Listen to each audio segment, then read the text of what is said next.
So let me just start with implicit differentiation. Okay, but before that, let me just tell you the big idea of implicit differentiation one more time. Okay, so implicit differentiation. So the idea is that we're given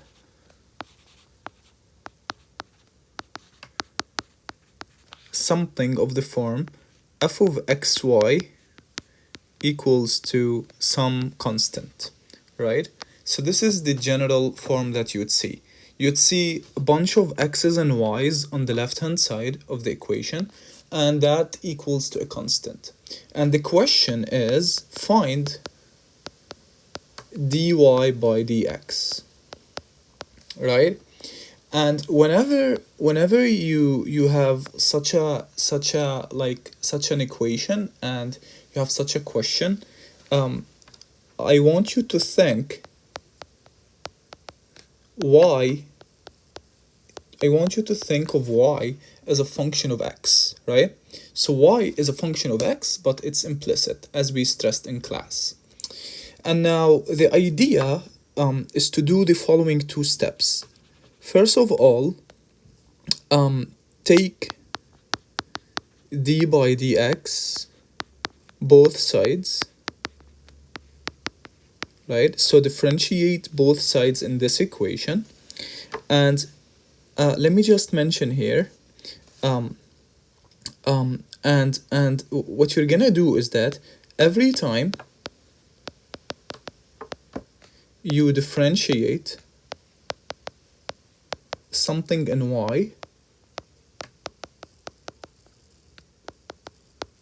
you add dy by dx, right? I'm gonna clarify what I mean by this when we go to the example. But the idea is that if you're differentiating, for example, x squared, then the derivative is 2x because we're differentiating with respect to x, right? If I'm differentiating y squared, it's gonna be 2y, except that I'll be adding next to that dy by dx, okay? So every time I do something to y, I differentiate something in y, I will add dy by dx, okay? And the second step, once you do this and simplify the form, is to solve for dy by dx. In other words, separate the terms and get what dy by dx is, okay? So this is the big idea of implicit differentiation. Let's see this in the example that we solved in class, right? So we're given here a bunch of y's and x's, and they're equal to a constant on the right hand side, right? And the first question that we're asked is to find dy by dx, right? So what do? First, take d by dx both sides, and every time you differentiate something in y, you add dy by dx next to that, and next you solve for dy by dx. So let's see how to do this. So if we start by taking d by dx both sides of this, we have d by dx of x squared plus 4xy plus 9y squared equals to d by dx of 9, right? And then what we're gonna do is that we're gonna just rewrite this equation. Well, on the right hand side we have just derivative of constant, that is 0. On the left hand side, I'll just differentiate each of these, right? So let's do these piece by piece. So if we start with 2x, it's gonna be with x squared, the derivative is gonna be 2x. And then if I wanna differentiate this, right, what I'll do is that I'll use product rule to differentiate that. And what I'm gonna do is that I'm gonna take this as the first term as the u and this as the v, and I want to use the product rule which says u v prime is u prime v plus u v prime. Alright, so let's do this. Well, if I start with differentiating u, I get a 4, and then I'm gonna leave the y, and then I'm gonna add to that, I'm gonna leave the 4x, and then I'm gonna differentiate the y. Alright, so now you go back to my note, which says that every time you differentiate something in y, do it in the usual way you do it in the way you think it would be, and then add dy by dx to it. Okay, so let's see what I mean here. For example, here I have y. I want to differentiate this y. When you differentiate y, like when you have y prime, if you were differentiating with respect to y, the derivative would be 1, right? So I'm gonna write 1 as the derivative, and since I differentiated something in y, I will add dy by dx. Okay? I hope this is clear so far. Next, I'm gonna handle the other term, the next term, which is this thingy, which is the 9y squared. So if I want to differentiate it, I'm gonna differentiate it in the way I do it usually. For example, the derivative of 9y squared by the power rule, it will be 18y, right? And then I go back to the note that I told you. Every time you differentiate something in y, you add dy by dx. So I'm gonna do that. I'm gonna just add dy by dx. Right? If you follow these steps, you should be fine. It should be fairly easy if you follow these steps, right? And then the next step in implicit differentiation is to solve for dy by dx, i.e. to separate the dy by dx and to find its formula, right? So if we do this, we're gonna combine these terms and they're gonna give us 4x plus 18y times dy by dx. And I'm gonna take the other terms to, I'm gonna take these terms over here. I'm gonna take them to the other side. So let's do this. So we're gonna have minus times 2x plus 4y. And then this will give me, if I divide both sides by the thing multiplying the dy by dx, I have, this is minus 2x plus 4y over 4x plus 18y. Okay, this should be fairly doable, right? And this is happening for 4x plus 18y not equal to 0. All right, so far so good. So let's see the other part. Okay, so take a minute, if you want to pause the video and just stir at this and just convince yourself that we're doing two easy steps. First, putting d by dx both sides, and then the way we're differentiating the y is that I differentiate it in the usual way I know how to do it, and then I add dy by dx every time I'm doing it to y, right? I'm differentiating y, and then I'm gonna separate the dy by dx and solve for it, right? So pause the video and convince yourself that these are easy steps. Okay. Next, we want to find the tangent lines, possibly more than one, when x is 0, right? Okay. So let me recall the equation of the tangent at a point x1, y1, right? It has the following form. It's y minus y1 equal to dy by dx at that point times x minus x1. So previously, when you worked with with a general function, what you said is that if I want the equation of the tangent, so recall previously, tangent to a function f at x1, y1, the way we got this is by, or maybe let me just say, at a point x equals a, because this is how you guys are used to it. So if I want this, what I used to do, it's y minus f of a equals to f prime at a times x minus a. And now pause the video and convince yourself that these two have the same form, right? All right, so now I want, I want tangents at x equals 0, right? But for me to find the tangent or tangents at x equals 0, I need to find what point I'm talking about, right? I need a point, right? I need an x and a y, right? For me to be able to use this equation, I need an x and a y, right? So the first step, I guess, is to find the y, right? To find the y that I'd get if I were to plug in x equals 0, right? So step number one, so on an exam or a written homework, keep this in mind as a general rule, right? Keep this in mind as a general rule, and once you want to apply this to a particular point, x1, y1, you might be given the x and you need to find the y, right? And this is what we're gonna do. Step number one, find the points. All right, and now I remind you of something very important that I said. If you wanna find the y corresponding to x equals 0, you need to plug in x equals 0 somewhere. But wait a sec, where is that place that I'm gonna plug in x equals 0? I mean, in some sense, there's no other place. Like, you have this equation, and you have no other place to plug in the x equals 0, right? So intuitively, you'd need to do it. You'd need to plug in x equals 0 here, right?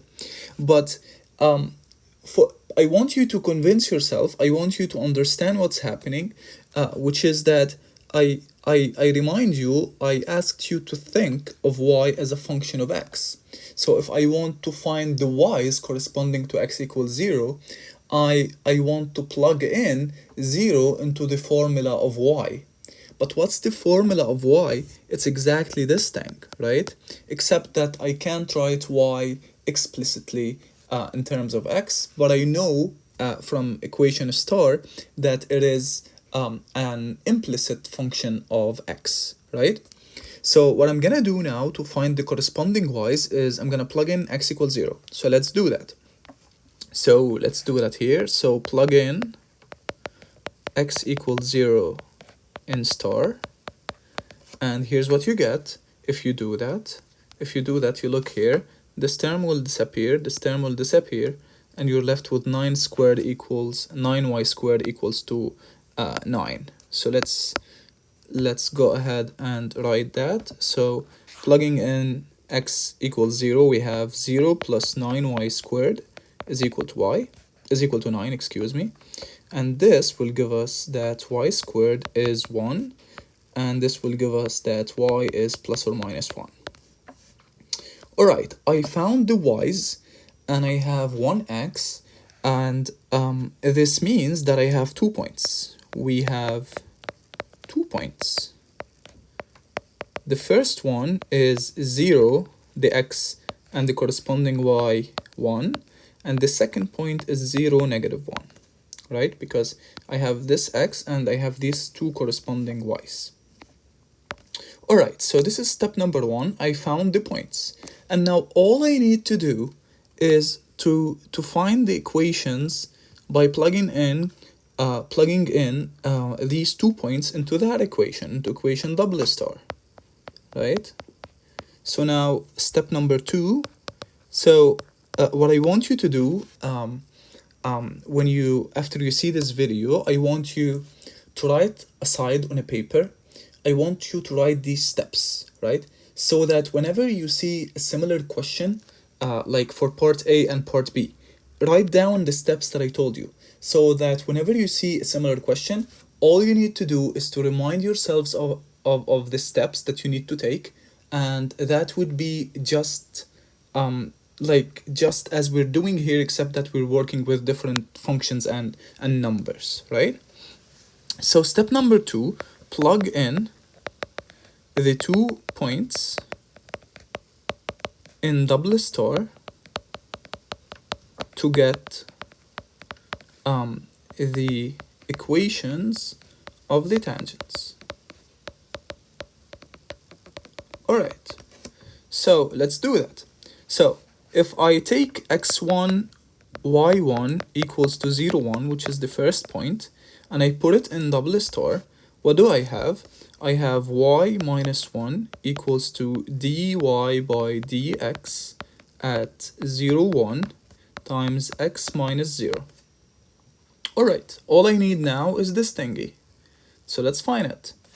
Now dy by dx at 0, 1, what is that? Let's see. Let's go, let's remind ourselves that we just found what that formula is. It's over here. And all we need to do is plug in that point, which is 0, 1, into this equation. Alright? So if we plug in x equals 0 here, if we replace the x with 0 and the y with 1, right, what do we get? We get in the top, we're gonna get minus 4, and in the bottom, we're gonna get 18. Alright, and that is exactly minus 2 over 9. Okay? And this means that the equation is now y minus 1 equals to minus 2 over 9 times x. And that is it. That's the equation. That's the equation to the tangent at 0, 1. That's the first equation. Let's get the second. Now, when x1, or let me just call it x2, y2, a second point is 0, negative 1, excuse me. So if I plug it into double star 2, I have y minus 1 equals to dy by dx at 0, negative 1, right? And then I'm gonna have x minus 0. And also now I need this quantity, so let's find it. So dy by dx at the point 0, negative 1, what is that? I'm gonna just go to the formula of dy by dx over here, and I'm gonna just plug in place of x, I'm gonna put 0, and in place of y, I'm gonna put negative 1, right? So if I do that, I get in the top negative 4, and in the bottom, I get negative 18. And if you simplify this, you also get negative 2 over 9. Alright, so I just have here y on the right hand side is going to be y plus 1, and on the left hand, or excuse me, on the left hand side is going to be y plus 1, on the right side it's going to be negative 2 over 9 and multiplied by x. That's the second tangent. And if you want to draw them, right, if you want to draw them, they're going to be the tangents at this point and this point, they're going to be these lines, right?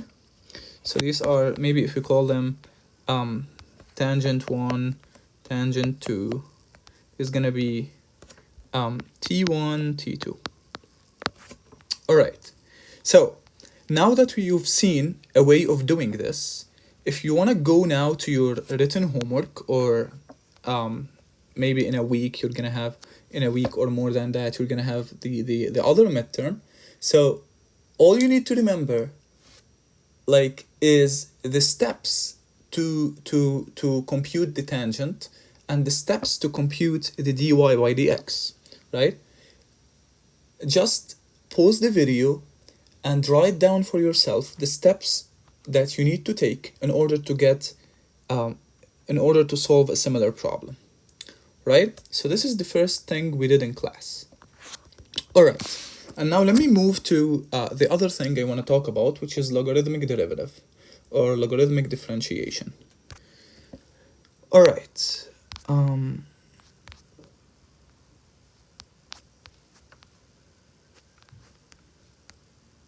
yeah, I think this is the problem that we solved in class. All right, so let me just go to that problem and let's do it again, okay? But before we do it, let me also tell you the high-level idea of what's happening here, okay? So the idea is that we're interested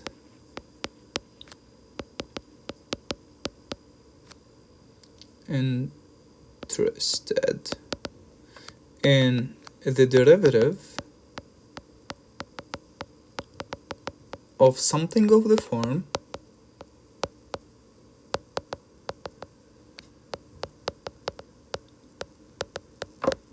f of x to the power g of x. And to find this derivative,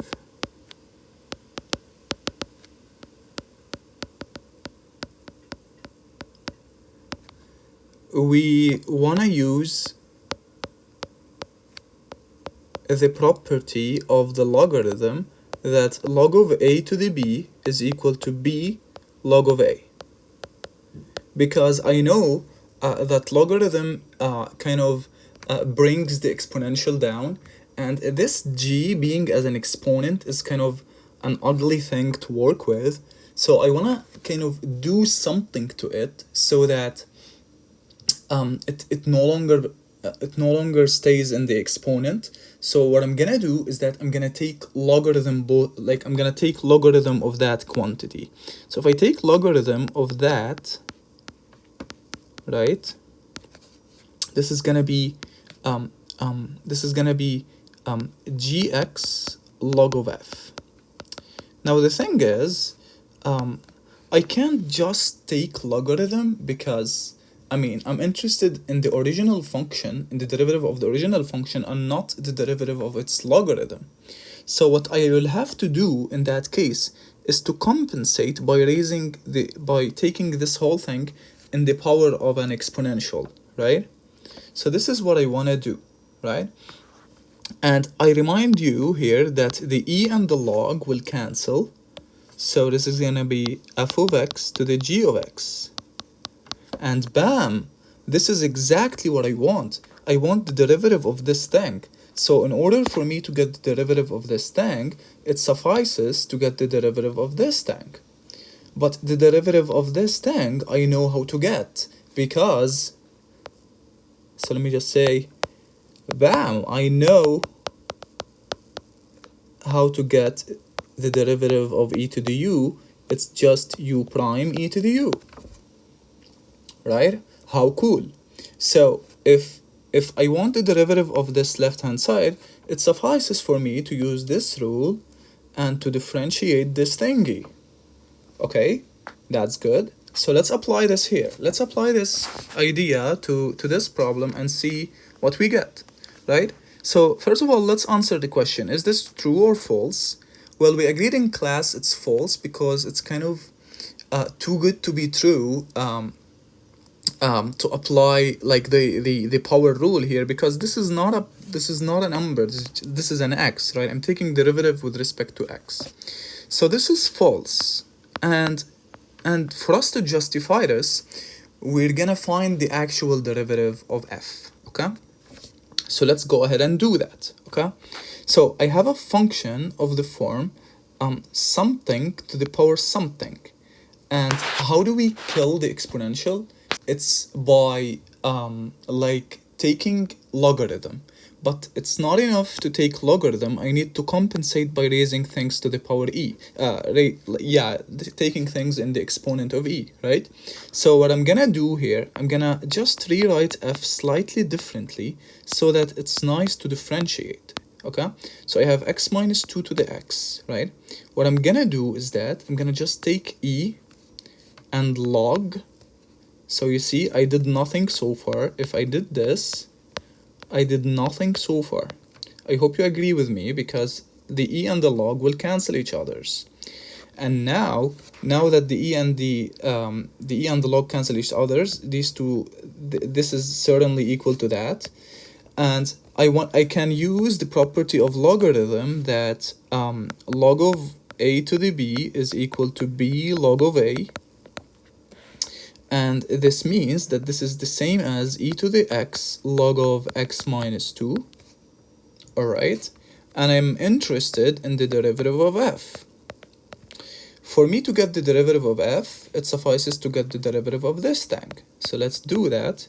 This is the derivative of this thing. And I know by this rule how to get this derivative. It's literally the derivative of the exponent, which is this thing, times the e to the u. So my u is this thing now. This is my u, right? I took u prime, so this is u prime e to the u, right? So I just applied the differentiation rule for exponential. And now all I need to do is get this derivative. So let's do this. So by the product rule, but before that, let me tell you here that we use the fact that e to the u prime is u prime e to the u. And now by product rule, I'm gonna give these names. So maybe this is u and this is v, right? And I'm gonna differentiate these. First of all, it's gonna be u prime, hence 1 times log of x minus 2, plus leave the first and differentiate the second. It's the log of x minus 2 whole thing prime. And then I'm gonna leave that thingy over here. And then I just need to be careful here that there's a bracket here, because the derivative of this whole thing is multiplied by that. So there's a bracket after I apply the product rule. And then I have the log of x minus 2 plus, okay. And now I want to use the fact that the derivative of log to the u, log of u, excuse me, is u prime over u. Alright, my u here is x minus 2, so this is gonna be x minus 2 prime over x minus 2, and then I'm leaving that thing as is. Alright, and then what do I have? Maybe I'm doing too many steps, but I just don't wanna do this fast. I'm just being slow here. The derivative of this is just 1, so this is x over x minus 2, and then I'm left with this. Okay, so maybe the thing that confused you in class is that I wanted you to simplify this more, right? So sure, you've got the answer now, but we can simplify it more.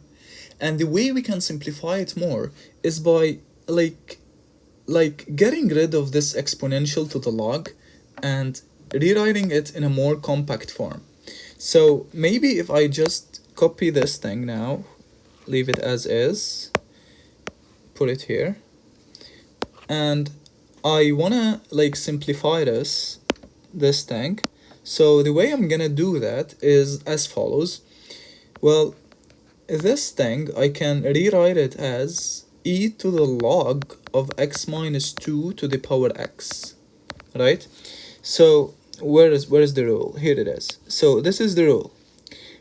The log allows me to bring the power down, but it also allows me to bring the power up, right?